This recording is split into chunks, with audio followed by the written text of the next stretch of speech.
Good morning. You are listening to DC Comics Rush Hour, a podcast for DC Comics fans by a DC Comics fan. Well, it has been a really, really long time. I have to apologize for that. I have not recorded in quite a while. It's due to a lot of family emergencies and medical stuff going on with family members, all of which has turned out okay in the end, and everything is good, and I'm finally at the point where I think I can get back to recording. I missed a lot.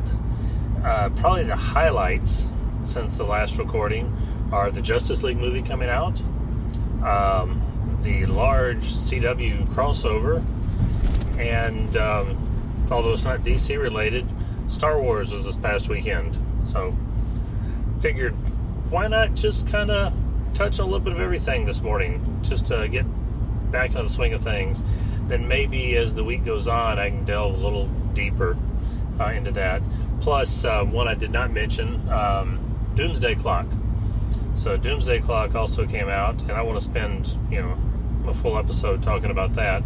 So let me just kind of hit the highlights first, and we'll take it from there. So I guess I'll go in chronological order. So Justice League. The Justice League movie came out. First, there's no question that financially it was a disappointment. Critically, to the critics, it was a disappointment. However, the audience score on it was actually pretty good, including this audience member right here, this old titan, John Paul. I would say that it was better than I was a little worried about. Not as good as it could have been. And in the end, it was a lot of fun and was, the kind of superhero stuff I wanted to see on a big screen. It was definitely written more for the fans than it was the general audience, probably.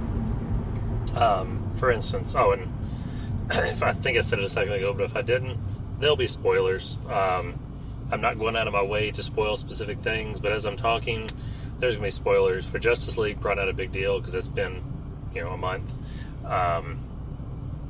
For the CW crossover, probably not a big deal because that's been 2 to 3 weeks, I guess 3 weeks now. For Star Wars, it might be a bigger deal. So I'm going to hit it last, and if you haven't seen Star Wars yet, don't want to have anything spoiled, you can stop listening at that point. So, let's get back to Justice League. Alright, so one of the things that I think was a little bit more fan-centric was the villain. The villain for this movie was Steppenwolf. And he's the uncle of Darkseid, leads his armies, he's kind of his main general.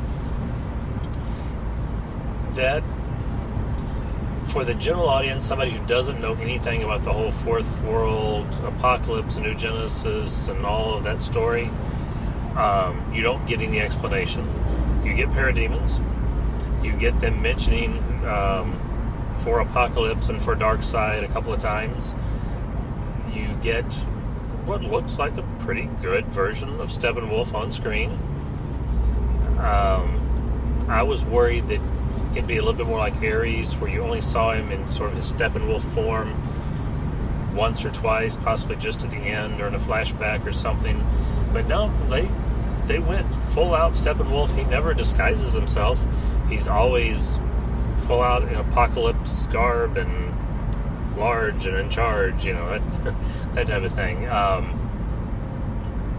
If you know the backstory, if you know who where Apocalypse is, the planet, if you know who Darkseid is, if you know who Steppenwolf is, if you know all that kind of stuff going in, or even just part of it, if you have a general awareness of all of that, but don't even know specifically who Steppenwolf is, that's okay. You get the full enjoyment out of seeing, the parademons, and like I said, even if you don't know who he is, seeing a character from Apocalypse, Darkseid is mentioned, that would be enough for you if you were a fan, say, of the animated series, or of certain comics, but not fully read. That'd be enough. You would really love it. And again, that's where I think it was written a little bit more for the fans. Now, I say that because we don't know what was left out. So for those who don't know, which would be hard not to know right now, based on as much press as it got. But for those who don't know, this ended up being a kind of joint effort. You had Zack Snyder filmed the movie, and then he had a tragedy in his family last March, I believe it was March, and he dropped out of his directorial duties in, I think, June. I think that's when it was, and announced that Joss Whedon, Joss the Man Whedon, is going to be taking over. I know that's really Stan the Man. I forgot what Joss's kind of subtitle is, but anyway, Joss Whedon was going to be taking over. So that was seen as, sad, tragic for Zack Snyder, but from a movie standpoint, hey, that's kind of cool. But the downside was, you now had a new person running things with a very different style, very impossibly different vision. We didn't know in the vision. He kept saying he was just finishing Zack Snyder's movie. This would be Snyder's movie. But as we saw in the end, where Zack Snyder had produced a cut that was just a few minutes shy of 3 hours last spring, this movie was like 1 or 2 minutes shy of 2 hours. Plus, some of the footage that was shown was definitely new footage. And there's always reshoots. Zack Snyder would have been doing reshoots. That's nothing new or unusual. Some of the reshoots were new things that were written by Joss Whedon. There's no question as you watch them, these are Joss moments. Or he rewrote the script for scenes they were already planning on doing, whatever. These were Joss moments. So you had, I don't know, somewhere between an hour and a half, an hour and 45 minutes, but I'm going to say an hour and a half of Zack Snyder's work, a half hour of Joss Whedon's work, and then edited together into one seamless 2-hour work. Mostly seamless. There's a couple of moments, but overall mostly.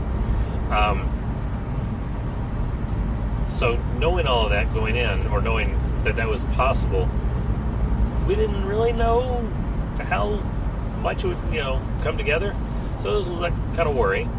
But in the end, I thought it came together fairly well. All the characters, except for one, all the characters seemed to really be in character, to be doing their thing. Even the one, I'll go ahead and say it, Flash, Ezra Miller did a fantastic job with the script and the character design that he was given. I was not a big fan of this version of the Flash. This was not traditional Barry Allen. It was pseudo-traditional everybody else. You might say Aquaman was not, but Aquaman is a version of Aquaman that has been done, more than once. So Aquaman was fine. Cyborg was there. He was fully cyborg. Wonder Woman, Superman, Batman, they were all kind of in their element. The only one who was different from their core character was the Flash. That being said, like I said, Ezra Miller did a fantastic job with the character he was given. I have no problem with his acting. Applauded. He did a great job. However, that was just not the Flash. At least not the Flash of Earth 1 and whatever Earth the animated series would be. Although the animated series, I don't know if they ever said or not, but I always got the impression that was Wally, not Barry. But anyway, that's beside the point. This was a little bit more Bart. Yeah, this was probably more Bart Allen. Even though he was Barry Allen in the movie, he came across as a little bit more Bart. So for those who know what that means, there we go. Outside of that, like I said, the other characters all did good. The character moments between them were all very believable, very good. Bringing Superman back was different than how it was done in the comics, but they worked it into the story. So, again, it's fine. And if you want to just say, not just say, but it is, this is its own numerical addition to the Earth, multiverse, Earth-something. I've been saying at some points Earth-Z for Zack Snyder, but whatever Earth you want to call it. On this Earth, Barry Allen is a little bit different. On this Earth, Superman came back in this form, and so on. So, each one has its own little differences. So there we go. That's the way I can kind of accept the differences. And we do have Flashpoint coming, which could reset a whole lot. After Flashpoint, we could get back to a more traditional version of a lot of the characters, I believe. I don't know if they'll do that, but we could get there. So I don't linger too long. I'll come back and talk more about Justice League later. But I will say I loved it. I went twice. Really enjoyed it. Looking forward to getting it on DVD, Blu-ray, whatever. Seeing extended cuts, deleted scenes, and all that. I really enjoyed it. The general audience score was somewhere around 80%, or it had a low B, I guess, by the general audience. I'd give it somewhere between a high B and a low A. Probably that high B because of some of the actual movie making stuff, not so much about the performances and stuff and all the story, but just a couple of inconsistent cuts between scenes and things like that. Overall, though, really enjoyed it, and looking forward to what comes next. We'll talk about what comes next one day this week when I dig into this a little bit deeper. All right, so the CW crossover. Now this, I'm glad I saw these two things in this order, because the CW crossover this year, Crisis on Earth X. Wow, this is what I've been waiting for on television for so long. I've been saying my ideal thing was for them to film a little mini-series for the summer once all of them are done with their shows. Don't call it one of their shows, just do a straight, everybody's in it and they're in it the amount they're in it and so on. That's what they did. This was not a Supergirl show followed by a Flash show, followed by an Arrow, followed by Legends Tomorrow. Actually, I think I got a couple of those in the wrong order. But either way, this was not that. This was the title card in front of all four parts was Crisis on Earth X. And you saw all the characters, and they were all in it. And they tried to balance, I understand trying to balance the characters in there, and that's okay, especially from a storytelling standpoint, that also works. In future ones, I think they are now at a point where they can step back from that and start using characters as they're needed. I don't think they have to go as big and use everybody quite as equally. It worked perfectly. That's not because it didn't. I just think now that they've done it, it relieves them that stress, and they now can take a step back and do slightly smaller ones, or a bigger story but with a smaller cast that's still a crossover. We'll see how they do it. This was all set up by the wedding of Barry and Iris, and a Barry that really is Barry. I thought they did absolutely fantastic in giving them a reason to all be together. It was not contrived like some of these kind of stories can be. The action and the drama were pretty well balanced. They bounced back and forth, and within the drama, when I say drama, the character moments is what I should say. The character moments versus the action were well balanced, because sometimes you did have drama, and sometimes you had comedy, sometimes laugh out loud comedy. You had such great moments, and this is an argument for more the Marvel style build up toward the Avengers, where you do a lot of the smaller stories first, where you get to know the characters before combining them. This would be an argument for that, because part of what worked was all those small character moments, and you got to have all those moments because you knew the characters so well from having watched them for the past several years. Almost got hit there by a Ford truck. Sorry about that. A little pause in what I was saying. Wow, okay. But the action sequences were also incredible. They definitely did not skimp on the budget. And this is not a movie budget. This is not a $100 million movie style budget. But again, they did not skimp anywhere. Lots of surprise things. The Dominator, King Shark, little things like that thrown in, which they didn't have to do. They could have saved that money to put somewhere else. But by sprinkling it throughout, you got a more consistent feel throughout the whole thing. And I think that's part of it. While you do have ups and downs in the stories dramatically, which you should have, you had a consistent feel throughout the entire thing that felt like one big story. Not like they'd spent all their money on one scene and the rest had to be kind of scaled back. I can't think of a whole lot of ways this could have been more perfect. I mean, I'm sure if I sat down and analyzed it a ton, scene by scene, and trimmed this and cut that and boost that up, and everybody can sit there and do that. But overall, it was absolutely incredible. I don't know how they're going to, I shouldn't say top it, but how they're going to do even its equal next year. It's going to be difficult for them. I'm looking forward to seeing if they're able to accomplish it, because this was the best 2 nights of television possibly ever. Possibly. 2 hours the first night, 2 hours the second night, and by the end of it, everything was just so well done.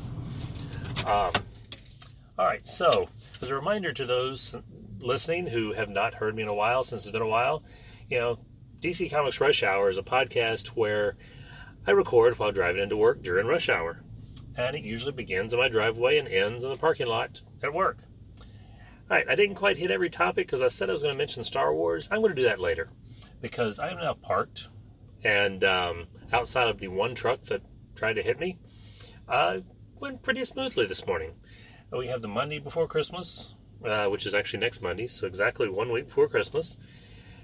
Should be a fairly light week this week at work, meaning a lot of people are out. There's plenty of work to be done. So looking forward to this week and getting things done.